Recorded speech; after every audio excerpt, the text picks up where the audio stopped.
नमस्ते दोस्तों, आज आपका फिर से स्वागत है सुपरस्टार यूनिवर्स में। अगर आपको हमारे इस यूनिवर्स की सभी वीडियो देखनी है तो मैंने इसकी प्लेलिस्ट बनाई है, जिसकी लिंक मैंने डिस्क्रिप्शन में डाल दी है, जिसे आप जरूर चेकआउट करें। और अभी इस यूनिवर्स का फेज़ 5 चल रहा है और ये फेज़ 5 की दूसरी मूवी है, जिसका नाम है द रिटर्न्स ऑफ नंदी अस्त। इस मूवी की स्टार कास्ट में है जॉन अब्राहम एज नंदी अस्त और मृणाल ठाकुर एज मृदुला अस्त। और इस मूवीज़ के विलन हैं रितेश देशमुख और काल नेमी, जो सूर्या का किरदार है। और इस मूवी की सपोर्टिंग कास्ट में है अरशद वारसी। और ये कहानी महाअष्ट युद्ध के बाद नंदी अस्त गहरे आत्मग्लानि में जा रहा है।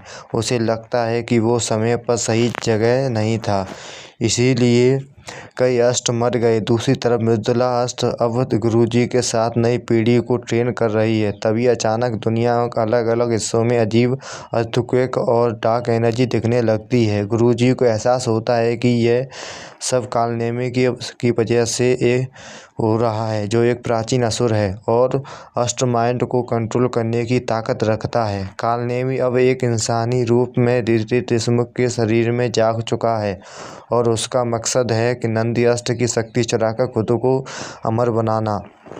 और उसी दौरान वह अपने शरीर और रितेश देशमुख के शरीर से अलग होता है। वह सूर्या को किरदार में आता है।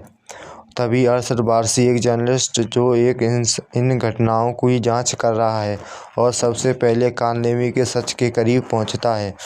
और वहीं पर कालनेमी नंदी अष्ट के दिमाग में इल्यूशन पैदा करता है, जिससे उन्हें अपने पुराने फेलियर्स दिखाई देने लगते हैं। नंदी अष्ट खुद पर भरोसा खोने लगता है और मृदुला अष्ट उसे याद दिलाती है कि वह अष्ट की ताकत हथियार से नहीं बल्कि कर्तव्य से आती है। कालनेमी मृदुला को किडनैप कर देता है, नंदी को मजबूर करता है कि वे अपनी शक्ति सौंप दे। फाइनल कन्फ्रंटेशन एक अबैंडन टेम्पल में होता है, जहां कालनेमी अपनी असली असुर फॉर्म में आता है। वह कहता है कि अष्ट को युग खत्म हो चुका है, अब नया युग मन में के नियंत्रण होगा।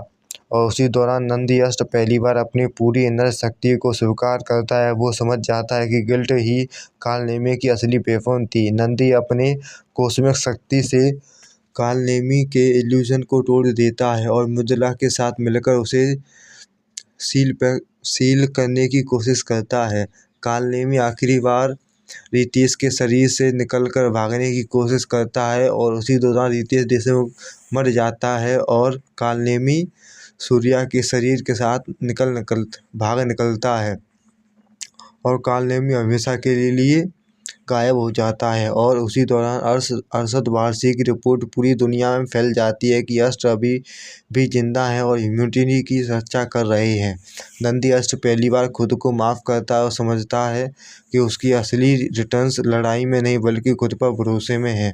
और इसका पोस्ट क्रेडिट सीन है। गुरुजी एक गुप्त जगह पर एक नए युवक को देखते हैं, जिसके हाथ में चमकती हुई एक अनजान ऊर्जा। वह युवक हवा में एक नया सिंबल बनाता है, जो किसी भी पुराने अस्त्र से अलग है।